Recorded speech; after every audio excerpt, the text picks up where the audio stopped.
going to show you how to build a trellis like this for practically free. I built this trellis out of mostly reclaimed material and it's going to serve two purposes, ornamental and practical. And as you can see, it's a really tall trellis and it's pretty sturdy as well. Let's first start with the material you're going to need. You're going to need some pruners, wire cutters, pliers, some low gauge wires, or maybe some fluoro wire. That is what I used for this trellis over here. But if you want it to be a little bit sturdier, you can use some real sturdy metal wires or a little bit on the thinner side so that you can easily bend the wires. I also have this high gauge wire. You may also need some work gloves just to protect your hands while you are working with the wires. And of course, you're going to need branches of varying sizes. We're going to set this trellis aside and get started. And I forgot one more thing that you're going to need, and that is loppers.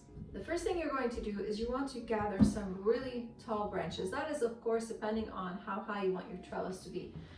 And you can build the exact same trellis that I have over here with varying sizes. You don't have to have it as tall as I have mine. I mean, I'm 5'4", and this is practically my height, and these are a little bit taller.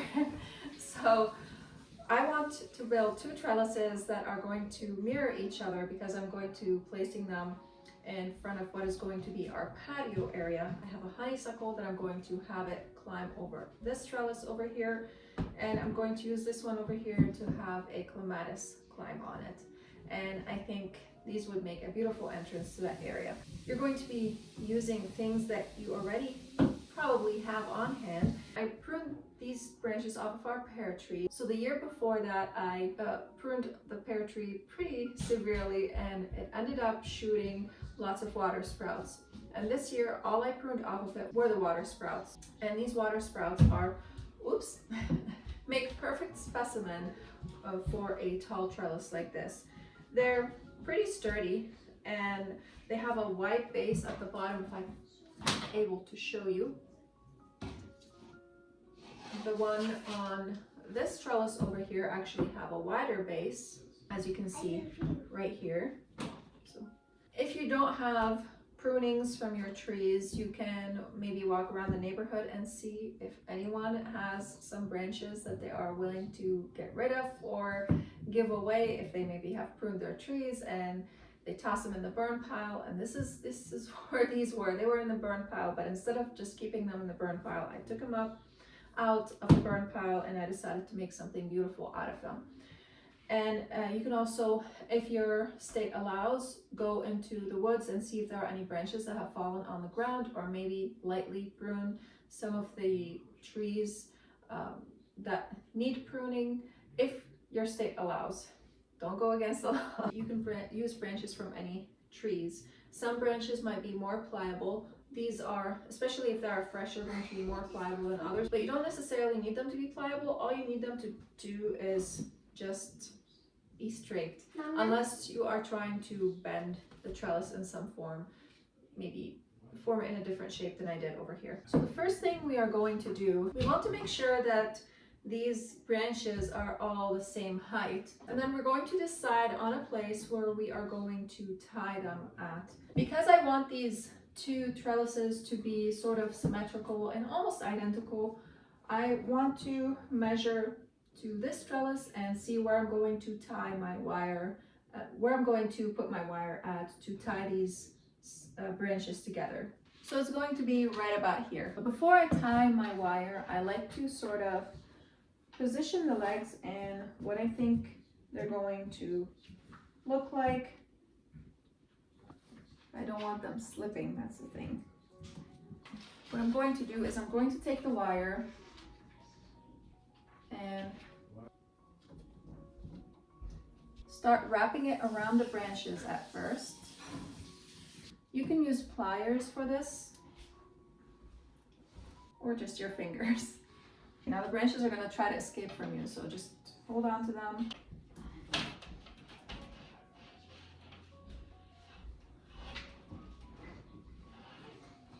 And I like to go around a couple times. So that's the first step. Now the second step is you want to separate the legs a little bit and sort of position them in the way that you want your trellis to look like. So I think I want it to be, so I'm going to put this trellis next to me over here so that I know the width that I'm going to have it at. They don't have to be identical, but I want them to be sort of symmetrical. Now that you have positioned the legs where you want them to be, you're going to take the wire and try your best to not move the legs. They are going to try to wiggle around. If you have some help, that would probably be best. But if you don't, just try your best not to have them wiggle around. And what I'm going to do is I'm going to take this wire and loop it around between the branches. Then push it down this way.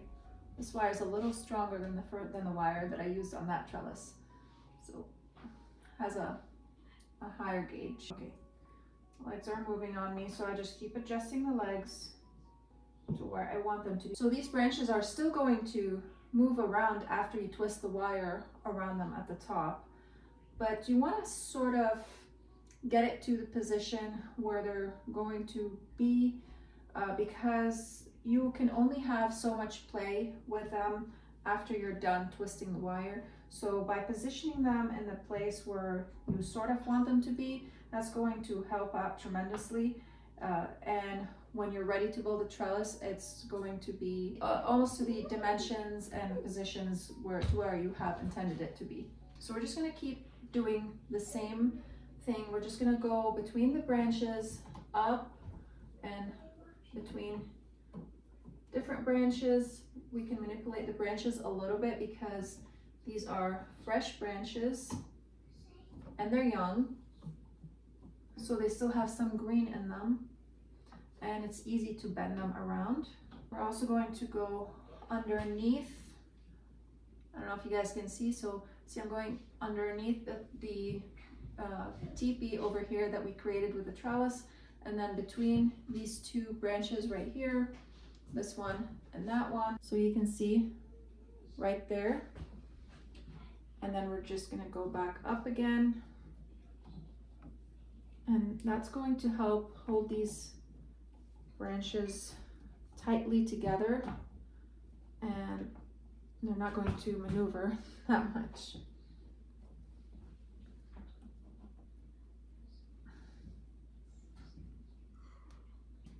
Okay, now we're again going to go between these branches right here.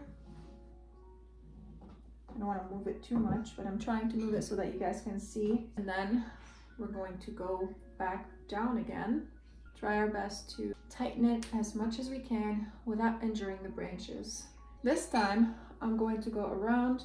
So you basically just do what you feel needs to be done to hold these branches together so that they are sturdy and they're not moving around too much. This wire at the top has to be sturdy because I don't believe that the floral wire would hold up the structure very well if you just have floral wire in here, because you're holding multiple branches together, and the floral wire, is so hard to say it, is very thin. So now you see this metal piece that's sticking out. You want to make sure to hide it inside the branches so that if you come to pick up the trellis, put it somewhere or whatever, you don't want this piece of metal over here to end up in your hand. So we're going to try our best to tuck it in between the branches.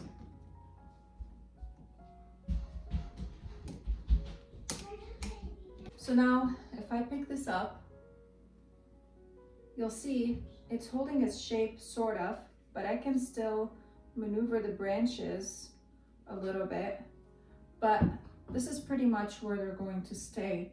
The only thing that I can do is just widen the base or make it narrower, but I cannot change the position of these branches, meaning put this branch in place of this branch over here in this location and vice versa. This is their final resting place. And now we're going to move on to making this structure sturdy. Let's try this again. I thought I was recording Turns out I was not. Now I have already started on the second side of the leg, but basically you want it to be parallel to the ground when you extend it over to the opposite side, to the opposite leg.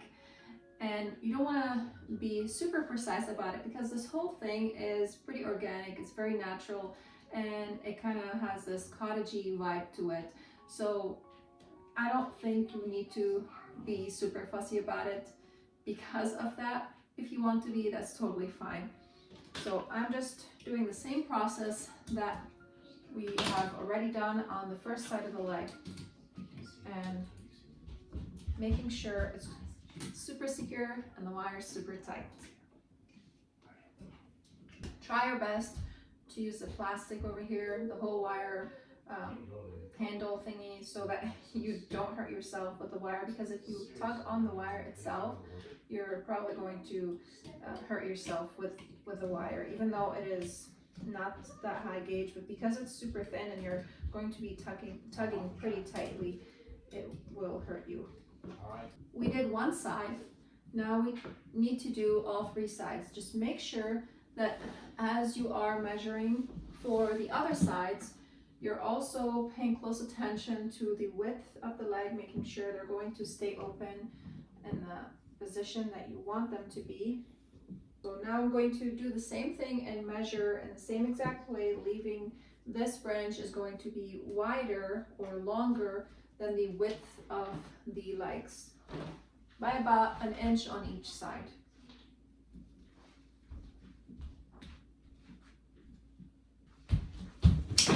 So you see this stick right here, or branch, and this is this branch that I just cut. So you're going to position it over the branch like so on this side over here. And again, pay attention to how much you have on each side beyond the leg of your trellis. Hold it so that it's not going to go down or up while you're wrapping it around the branch. I'm going to use my leg over here to kind of hold it in place. In the beginning, you're going to find yourself constantly repositioning the legs as you are creating the base for it. But once the base is created, the rest is super simple.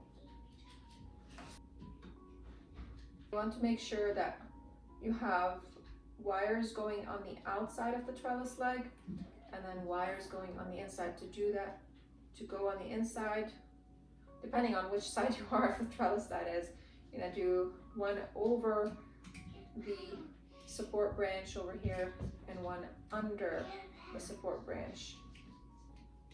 So as you go one over and one under it, it's going to create sort of an X with the wires on the outside.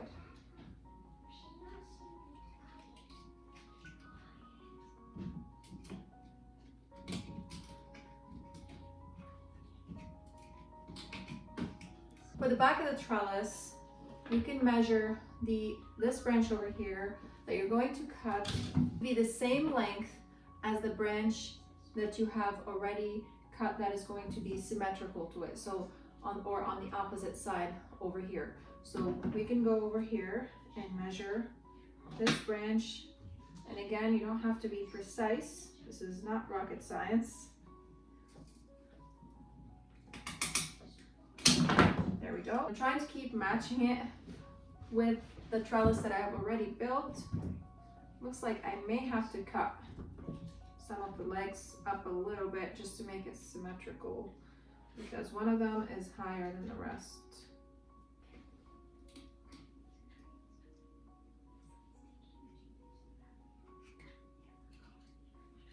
Now that we put this branch over here over this branch in position, so we had it sitting over it instead of under it, on this side we're going to have this branch over here sit under this branch right here.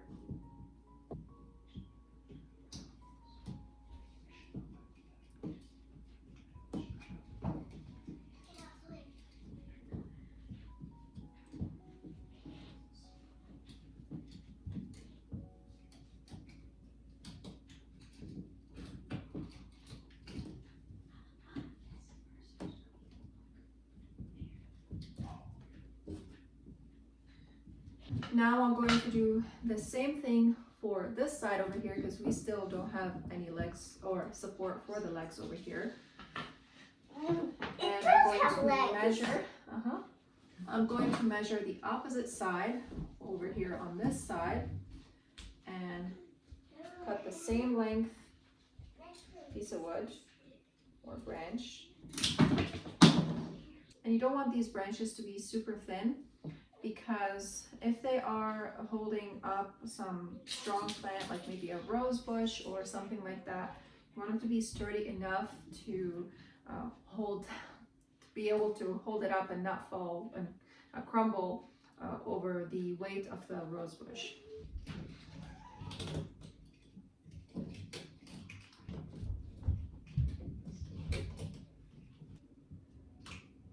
Now you can see if I pick this up, it's pretty sturdy, and that is because we have the base at the bottom, the support branches that are supporting the legs of this trellis. And now you can do any design that you want.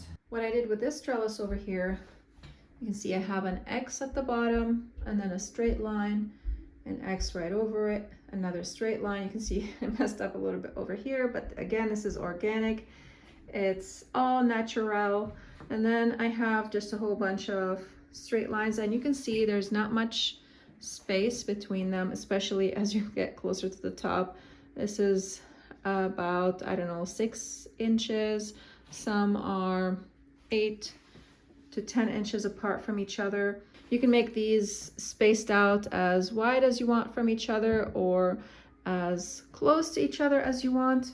So basically you can play with it and design it whichever way you want, but the basic structure of the trellis is already made, and after that the world is your oyster. It is super easy and super simple, and you're going to follow the same steps that we did with the base of the trellis. I don't have enough floral wire to finish the whole trellis today. I'll have to purchase some more, but for this trellis right here I used about a roll and a half for the whole trellis.